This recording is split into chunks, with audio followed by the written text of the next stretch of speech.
Standby for mode 1 Charlie.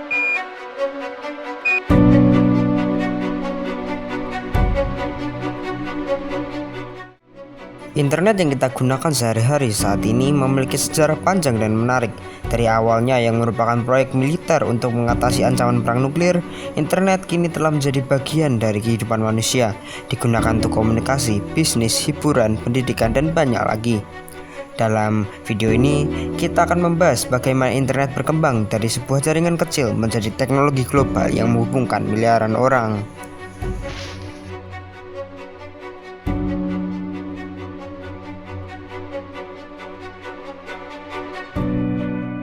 Pada 4 Oktober 1957, Uni Soviet meluncurkan Sputnik 1, satelit buatan pertama di dunia.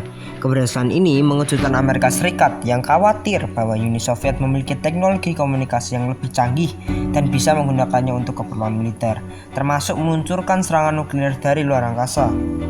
Sebagai respon, pemerintah Amerika Serikat membentuk Advanced Research Projects Agency atau ARPA pada tahun 1958 di bawah Departemen Pertahanan Amerika Serikat. Tujuan utama dari dibentuknya ARPA adalah menciptakan teknologi canggih yang dapat membantu Amerika Serikat mempertahankan keunggulan teknologi di tengah Perang Dingin. Salah satu tantangan terbesar saat itu adalah membangun sistem komunikasi yang tetap bisa berfungsi meskipun terjadi serangan nuklir.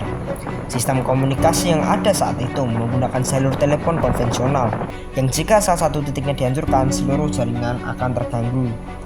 Pada tahun 1969, ARPA mengembangkan yang namanya ARPANET atau Advanced Research Project Agency Network, jaringan komputer pertama di dunia yang memungkinkan komputer di lokasi yang berbeda untuk saling berkomunikasi menggunakan teknologi packet switching. Kalau nggak tahu packet switching itu apa? Packet switching adalah metode pengiriman data yang membagi informasi menjadi paket-paket kecil yang dikirim melalui jaringan dan disusun kembali saat mencapai tujuan. Nah, metode ini lebih efisien dibandingkan sistem komunikasi sebelumnya yang menggunakan sirkuit switching kayak telepon yang membutuhkan satu jalur komunikasi khusus untuk setiap percakapan. Nah, pada 29 Oktober, ARPANET berhasil menghubungkan 4 universitas di Amerika Serikat. Universitas tersebut adalah yang pertama ada University of California, Los Angeles, Stanford Research Institute, University of California, Santa Barbara, dan yang terakhir ada University of Utah. Pesan pertama yang dikirim setelah terciptanya ARPANET adalah kata login. Tetapi, sistem mengalami crash setelah hanya berhasil mengirim huruf LO. Meskipun demikian, percobaan ini tuh membuktikan bahwa komputer itu dapat berkomunikasi jarak jauh melalui jaringan. Dalam beberapa tahun berikutnya, ARPANET berkembang dengan lebih banyak universitas dan institusi riset yang bergabung. Namun, sistem ini masih belum digunakan secara luas oleh masyarakat umum karena kompleksitasnya yang rumit dan nggak bisa dipahami orang normal.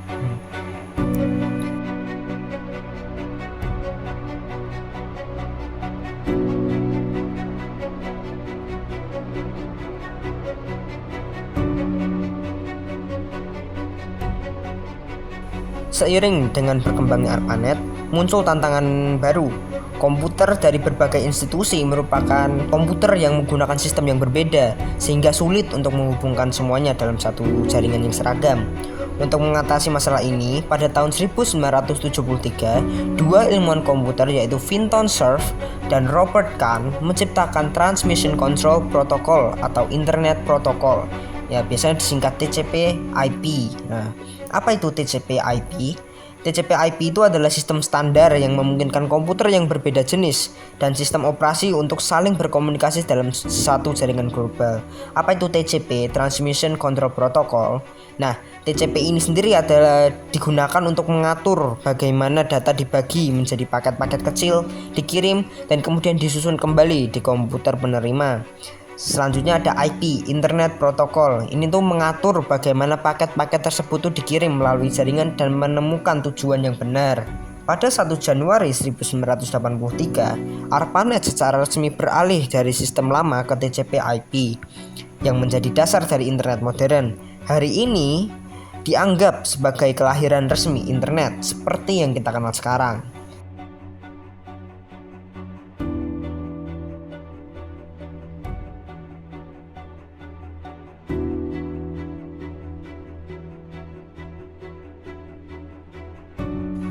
Pada tahun 1971, seorang insinyur komputer bernama Ray Tomlinson menciptakan sistem email pertama.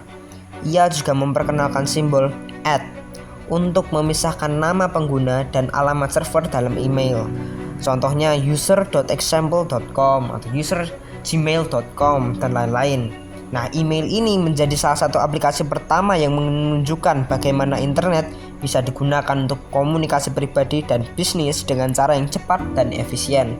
Sebelum adanya Domain Name System atau DNS, pengguna internet itu harus mengingat alamat IP numerik seperti 192.168.1.1. Nah, untuk mengakses komputer atau situs web, hal ini tuh tentu sangat tidak praktis karena kita harus ngapalin setiap angkanya.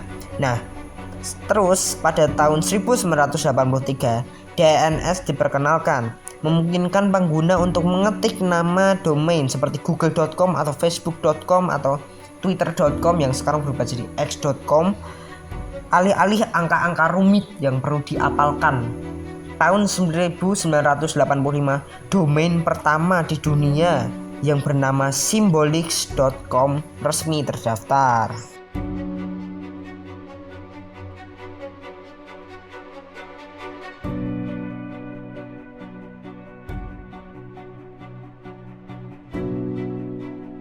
Meskipun internet sudah ada sejak tahun 1960-an, penggunanya masih sangat terbatas dan tidak ramah bagi masyarakat umum karena kompleksitasnya yang susah dipahami. Pada tahun 1989, seorang ilmuwan komputer di CERN, Tim Berners-Lee, mengembangkan konsep World Wide Web atau yang kita kenal dengan sebutan WWW, yang membuat internet lebih mudah digunakan oleh semua orang. Berners-Lee juga menciptakan beberapa teknologi kunci yang masih digunakan hingga saat ini. Yang pertama ada HTML atau Hypertext Markup Language. Ini tuh adalah sebuah bahasa standar untuk membuat halaman web. Selanjutnya ada URL atau URL, Uniform Resource Locator. Ini tuh adalah sebuah alamat unik yang digunakan untuk mengakses situs web. Dan yang terakhir ada HTTP atau Hypertext Transfer Protocol. Protokol untuk mengambil dan menampilkan halaman web di browser. Pada 1991, website pertama di dunia, info.cern.ch resmi online.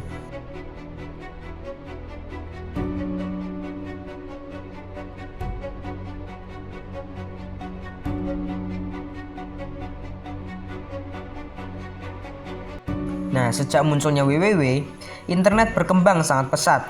Beberapa momen penting dalam sejarah internet ada 4, yaitu yang pertama adalah 1993, Mosaic, browser pertama dengan tampilan grafis dirilis.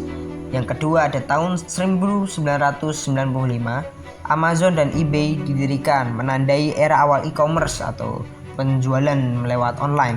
Tahun 1998, Google lahir membawa revolusi dalam pencarian internet, walaupun Google baru terkenal beberapa tahun setelahnya.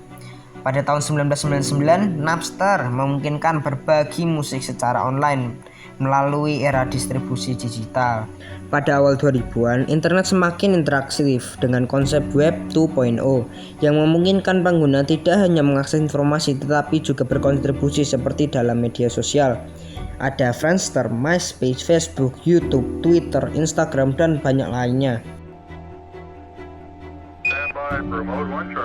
Dari proyek militer hingga teknologi yang menghubungkan miliaran orang, internet terus berkembang. Masa depan internet masih penuh dengan kemungkinan baru, termasuk 5G, AI, dan Metaverse yang akan semakin mengubah dunia kita.